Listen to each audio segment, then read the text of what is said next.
Vote bank को खुश करने के लिए इस कानून को ऐसा बना दिया कि बाबा साहब आंबेडकर के संविधान की ऐसी की तैसी। वोट बैंक के भूखे इन राजनेताओं से कहना चाहता हूं, अगर सच्चे अर्थ से आपके दिल में मुसलमानों के लिए थोड़ी भी हमदर्दी है तो कांग्रेस पार्टी अपने पार्टी के अध्यक्ष मुसलमान को बनाए। क्यों नहीं बनाते भाई? और आज ईमानदारी से उसका उपयोग हुआ होता तो मेरे मुसलमान नौजवानों को साइकिल के पंक्चर बना करके जिंदगी नहीं गुजारनी पड़ती। लेकिन इससे मुट्ठी भर भू माफिया का कोई भला हुआ, धर्म के आधार पर आरक्षण दे दिया, जबकि संविधान में बाबा साहब आंबेडकर ने साफ साफ शब्दों में चर्चा में कहा था कि संविधान में कतई धर्म के आधार पर आरक्षण की व्यवस्था नहीं की जाएगी। और हमारे संविधान ने धर्म के आधार पर आरक्षण के लिए प्रतिबंध लगाया हुआ है।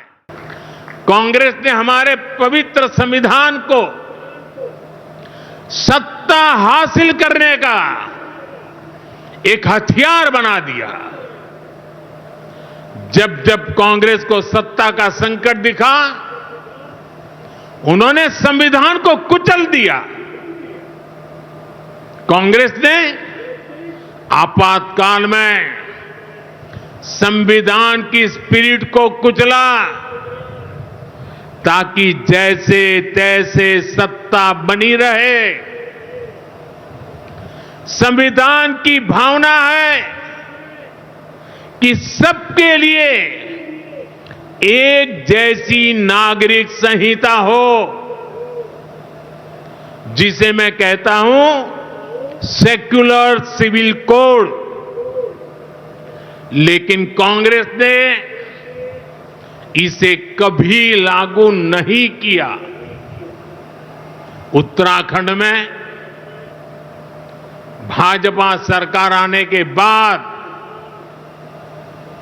सेक्युलर सिविल कोड, समान नागरिकता संहिता ये लागू हुई, डंकी की चोट पर लागू हुई। और देश का दुर्भाग्य देखिए, संविधान को जेब में लेकर के बैठे हुए लोग, संविधान पर बैठ गए हुए लोग, ये कांग्रेस के लोग उसका भी विरोध कर रहे हैं। साथियों, हमारे संविधान ने एससी, एसटी, ओबीसी के लिए आरक्षण का प्रावधान किया, लेकिन कांग्रेस ने उनको आरक्षण पहुंचा कि नहीं पहुंचा, उनके बच्चों को शिक्षा के लिए सुविधाएं प्रारंभ मिलना शुरू हुआ कि नहीं हुआ, एससी, एसटी, ओबीसी के कोई व्यक्ति अधिकार से वंचित तो नहीं रह गए, उसकी कभी परवाह नहीं की। लेकिन राजनीतिक खेल खेलने के लिए कांग्रेस ने बाबा साहब आंबेडकर ने जो सपना देखा था, सामाजिक न्याय के लिए संविधान में जो व्यवस्था की थी, उसको भी पीठ में छुरा भोंककर उस संविधान के उस प्रावधान को तुष्टीकरण का माध्यम बना दिया। अभी आपने भी समाचारों में सुना होगा, कर्नाटका की कांग्रेस सरकार ने टेंडर में भी अब एससी, एसटी, ओबीसी के अधिकार छीन करके धर्म के आधार पर आरक्षण दे दिया, जबकि संविधान में बाबा साहब आंबेडकर ने साफ साफ शब्दों में चर्चा में कहा था कि संविधान में कतई धर्म के आधार पर आरक्षण की व्यवस्था नहीं की जाएगी। और हमारे संविधान ने धर्म के आधार पर आरक्षण के लिए प्रतिबंध लगाया हुआ है। साथियों, कांग्रेस की तुष्टीकरण की इस नीति का बहुत बड़ा नुकसान मुस्लिम समाज को भी हुआ है। कांग्रेस ने सिर्फ कुछ कट्टरपंथियों को ही खुश किया है, बाकी समाज बेहाल रहा, अशिक्षित रहा, गरीब रहा। कांग्रेस की इस कुनीति का सबसे बड़ा प्रमाण वक्फ कानून है। देश आजाद होने के बाद 2013 तक वक्फ का कानून चलता था, लेकिन चुनाव जीतने के लिए, तुष्टीकरण की राजनीति के लिए, वोट बैंक की राजनीति के लिए 2013 के आखिर में, आखिरी सत्र में कांग्रेस ने इतने सालों तक चल रहे वक्फ के कानून में आनन फानन संशोधन कर दिया ताकि चुनाव में वोट पा सके।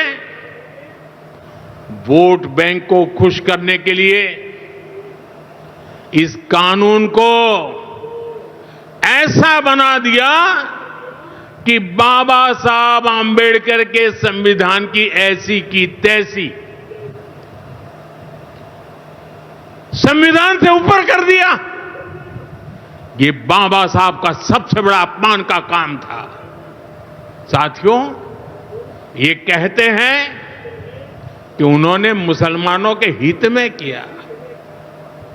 मैं जरा ऐसे सभियों से पूछना चाहता हूं, वोट बैंक के भूखे इन राजनेताओं से कहना चाहता हूं, अगर सच्चे अर्थ से आपके दिल में मुसलमानों के लिए थोड़ी भी हमदर्दी है तो कांग्रेस पार्टी अपने पार्टी के अध्यक्ष मुसलमान को बनाए।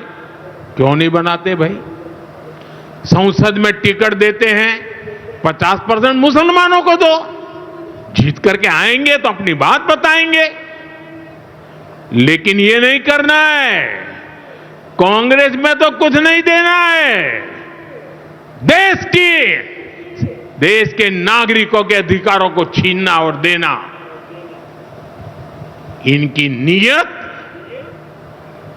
किसी का भी भला करने की कभी नहीं रही, मुसलमानों का भला करने की भी नहीं रही। यही कांग्रेस की अच्छी सच्चाई है।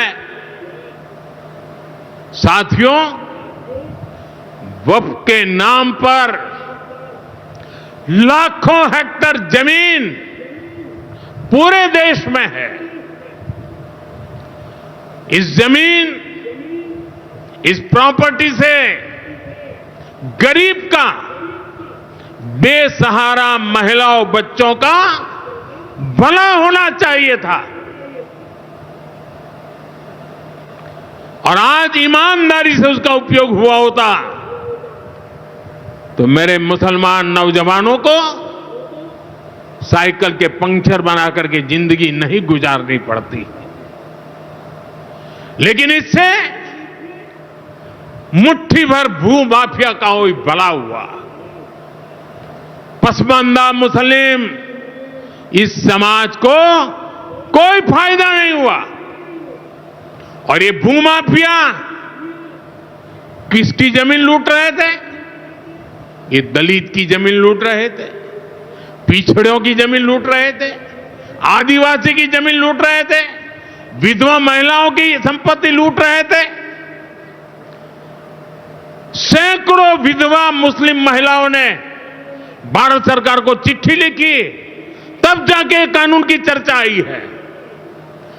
वक्फ कानून में बदलाव के बाद अब ये गरीबों से जो लूटा जा रहा है वो बंद होने वाला है।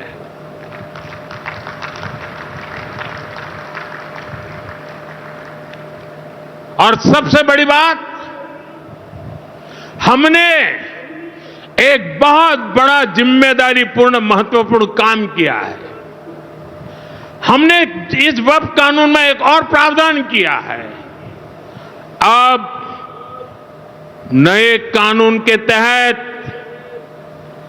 वक्फ के कानून के तहत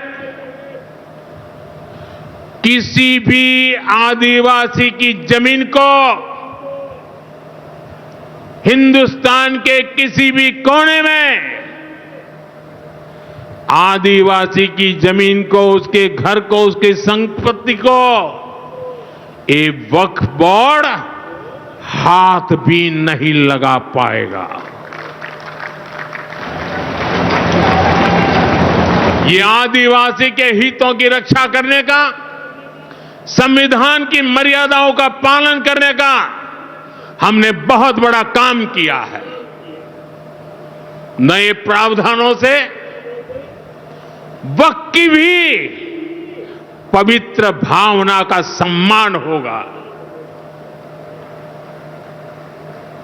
मुस्लिम समाज के गरीब और पसमानदा परिवारों, मुस्लिम महिलाओं, खास करके मुस्लिम विधवाओं को, मुस्लिम बच्चों को उनका हक भी मिलेगा और भविष्य में उनका हक सुरक्षित रहेगा।